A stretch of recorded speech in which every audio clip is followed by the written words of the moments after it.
Good morning, guys! Welcome back to our channel, Zion's Leaf and Spines. And nakikita nyo ba yan? Yan yung neglected na cactus ko. Tingnan nyo naman, ang daming damo. Kinuha ko yan sa labas kasi nakita ko na kailangan na niyang iripat ulit at palitan ng soil. And as you can see, sobrang stress na ng cactus na yan. And hindi ko inakala na ganyan yun kaganda pag na-stress. Close up natin. Lalo na pag nasinagan siya ng araw, mas lalo siyang gumaganda. At mas maganda siya sa personal. Ayan o. Para siyang coral sa dagat. Lalo na pag matingkad or matindi yung sikat ng araw. Ngayon, it's still gloomy as you can see up above. Ayan o. So, hindi talaga ma-appreciate pag nasa video lang. Mas maganda siya tingnan pag personal. Mas matingkad yung kulay niya. And ito yung i-feature natin ngayon. And hindi ko alam kung ano yung ID ng cactus na to. I just so happy, I just realized na maganda pala siya. Alright, so damuhan na natin. Yep. So, dadamuhan natin to kasi iriripat natin to. And maybe I will mix the old soil to the new soil. Since, yun naman talaga laging ginagawa ko. Hindi ako nagtatapon ng soil or soil mix. Okay, live, no? And may mga cactus din ako na nandito sa pot na to. Nanay! Yes. Don't shout.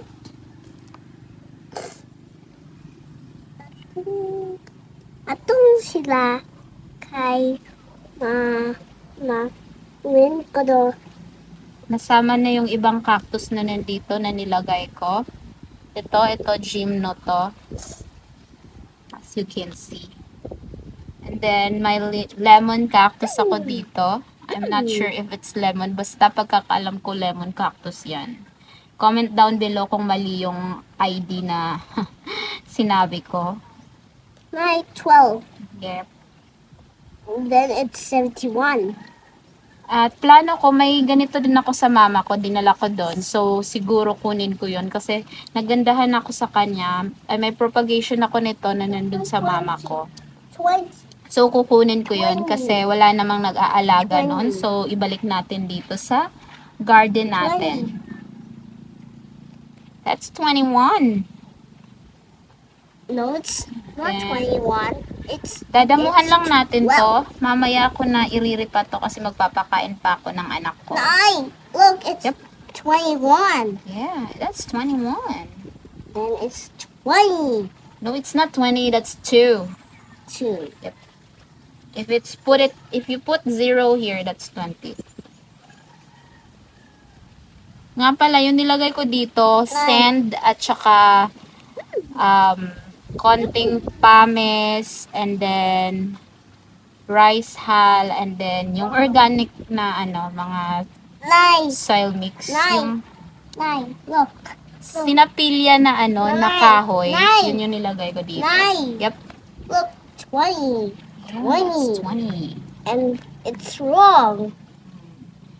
So, ito, hindi ko na to itatanim. Meron naman na akong ganito. So, hindi ko na siya itatanim. Kasi mabilis lang yan dumami. And, sabi ko, diba, nung nakaraang video ko or vlog, pag mabilis yung dumami yung plant or yung cactus or succulents, parang nawawalan ako ng gana. But, pag nakikita ko naman na maganda yung nila, maganda yung kinalabasan nila or maganda yung kulay nila, na bumabalik yung gana ko din. But, hindi ko sila, pagka gano'n naman na mabilis dumami yung plants, mabilis siyang i-propagate, hindi ko naman siya totally na tinatanggal sa garden ko. Nag-iiwan pa rin ako. That's 47. 47. Yep. Nag-iiwan pa din ako ng plant nila. Para naman, para hindi sila mawala sa garden natin. 4. 7, 7, 7. Ganito yung nangyayari pag nagbablog ako kung may bata. Laging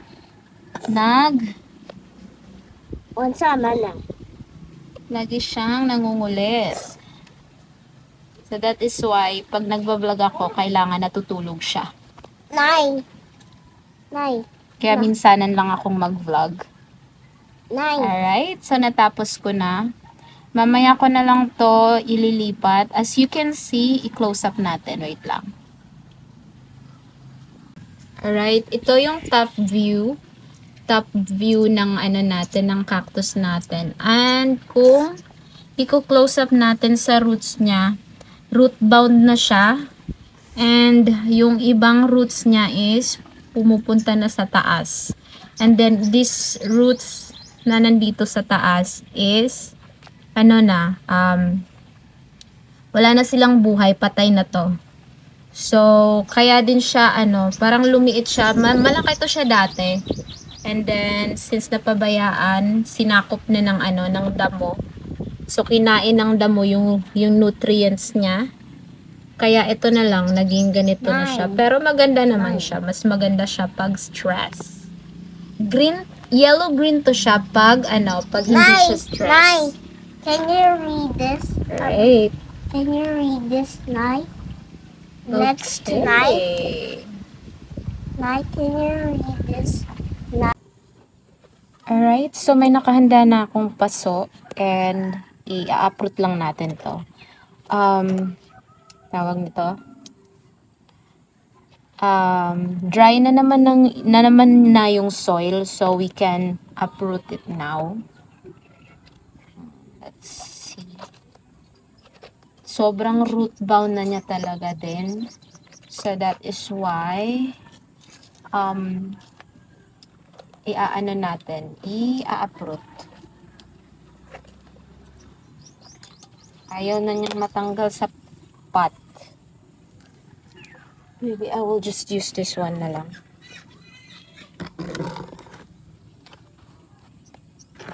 Para may tayo. Alright.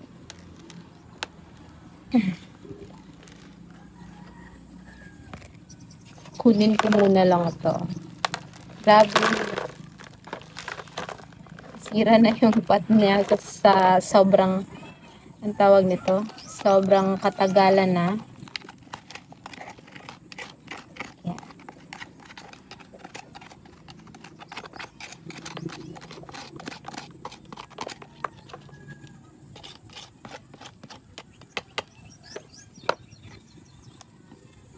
Okay, pakita ko sa inyo.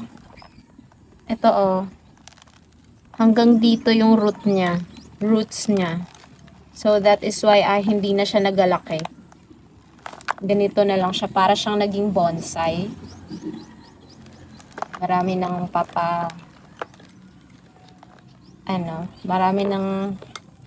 papunta ng school. Kasi ang dami ng motor na or sasakyan na dumadaan sa kalsada. And nga pala, ngayon ko dapat sana, ngayon ko sana dapat diligan yung bago nating tanim na plants, yung bago natin na plants. But, takot akong diligan, siguro mamayang hapon na or bukas ng hapon. Tingnan natin kung hindi tayo gahol sa oras. Kasi may ginawa pa ako kanina. Kanina pa ko pa sana yung didiligan. Yung mga wala pang 6 kasi mga 7 na tayo ngayon. So, gusto ko sana diligan sila yung wala pang araw. But, gahol nga tayo sa oras kasi may ginawa ako kanina. Nagpakain ako ng manok, tapos photocopy ng dadalhin ng kapatid ko sa school. So that is why I need to cut the roots pala nito kasi sobrang dami. And mga ano na, patay na yung ibang roots nito. Wait lang, kuhan muna ako ng gunting at i-disinfect ko na din.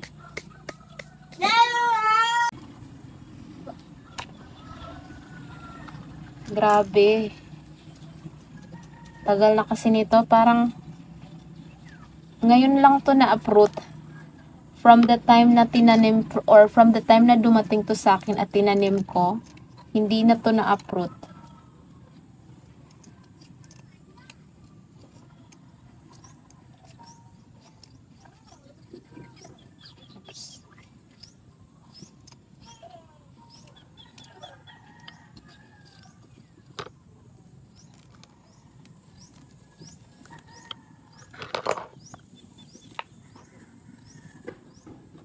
Sumama na yung mesh tape sa...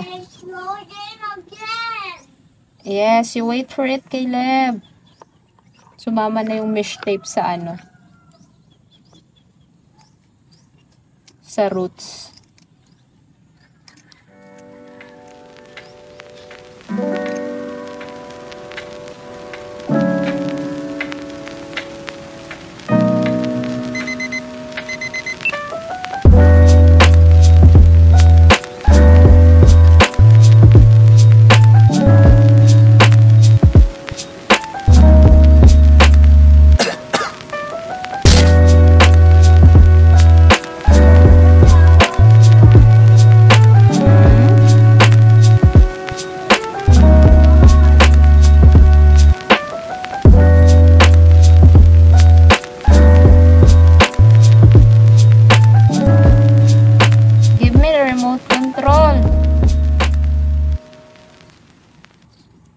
Caleb.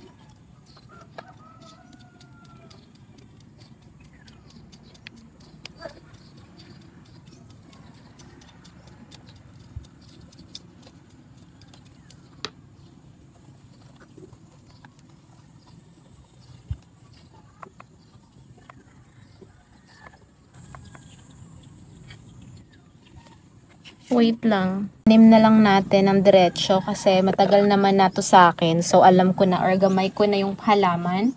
So, itatanim na lang natin agad. And, yes. And, hindi na lang natin diligan. And, iiwas muna natin din sa sikat ng araw. Para naman kahit papano, kahit tinanim natin siya agad is hindi siya magpanya. Kasi para sa akin, para sa akin lang hindi ko alam sa iba, mas nilagyan ko ng soil pala. Mas gamay ko yung mas mabilis or madaling alagaan yung mga cactus kaysa sa succulents. Mas yung succulents kasi para sa akin lang mas maselan yung succulents kaysa cactus. Siguro dahil hindi na to lumaki kasi mas marami na yung roots niya at hindi na naka-expand kaya hindi to nagkaroon ng tubo. So that is why we need to uproot it every now and then kasi nga para na rin lumaki yung plant natin.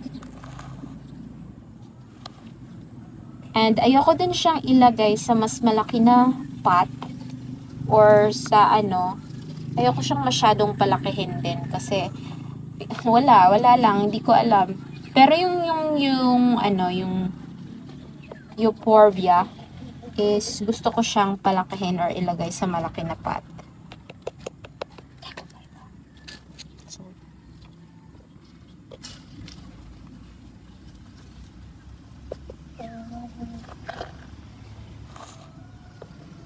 And hinalo ko na din yung dati pa na pot. So, Night. yep. There's a helicopter. Okay, so I'm done planting or repotting our cactus. Ayan na siya. So, mabilis ko lang namang niripat siya. Since, ano naman to, niripat ko agad or nilagay ko agad pagkatapos kong i-uproot. Kasi hindi naman, para sa akin hindi naman masalan yung mga cactus. Lalo na pag gamay mo na sila. And, alright. So, I think that's it. And, thank you pala sa mga new subscriber ko. And, thank you sa palaging pagsuporta sa videos natin or sa channel natin. And I do hope that you still consider watching and consider subscribing to our channel and hit the notification bell para updated naman kayo if I do have new videos upload. So, you have a great day ahead of you guys. Bye-bye!